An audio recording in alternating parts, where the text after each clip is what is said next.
দেশের সর্বোত্তরে জেলা পঞ্চগড়ে জেঁকে বসেছে শীত। সন্ধ্যা নামলেই চারদিক ঢেকে যায় কুয়াশায়।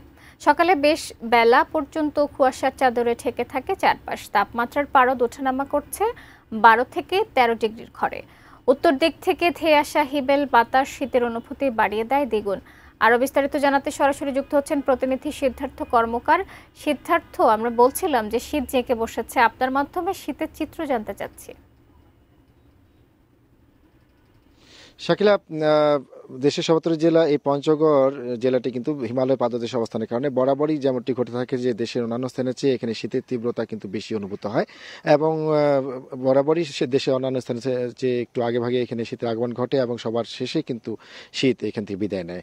এই বছর যেমনটি ঘটে যে আসলে গত কয়েকদিন ধরে আমরা যেমনটি লক্ষ্য করছি এখানকার যে তাপমাত্রা পারদ সেটি কিন্তু 12, কখনো 13, 14 এমন অবস্থান করছে। গত দুদিন ধরে যে বলি, গত কালকে কিন্তু ছিল এখানে 12.9 ডিগ্রি সেলসিয়াস এবং আজকে সকালে 6টায় তেঁতুলিয়া আবহাওয়া পর্যবেক্ষণাগার থেকে যেমনটি জানানো হয়েছে যে 13.2 ডিগ্রি সেলসিয়াসে আজকে অবস্থান করছে।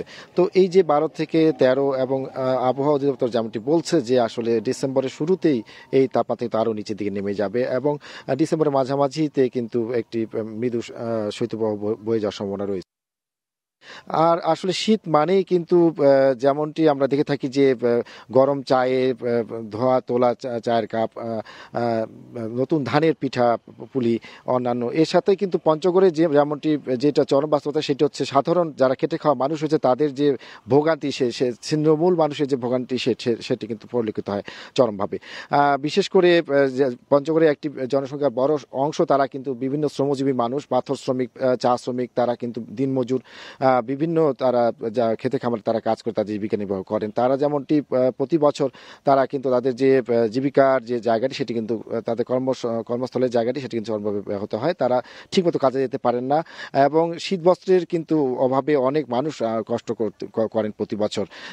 তো এই বছরও যেমনটি জানিয়েছে আবহাওয়া অধিদপ্তর যে ডিসেম্বরের মাঝামাঝি একটি শৈত্যপ্রবাহ বয়ে যাওয়ার সম্ভাবনা রয়েছে। তো আসলে এখন পর্যন্ত মোটামুটি সহনশীল পর্যায়ে থাকলেও ডিসেম্বর পর্যন্ত কতটুকু এই ভোগান্তি দাঁড়ায় সেটি এখন দেখার বিষয়। তো এই ছিল পঞ্চগড় থেকে আমাদের সর্বশেষ।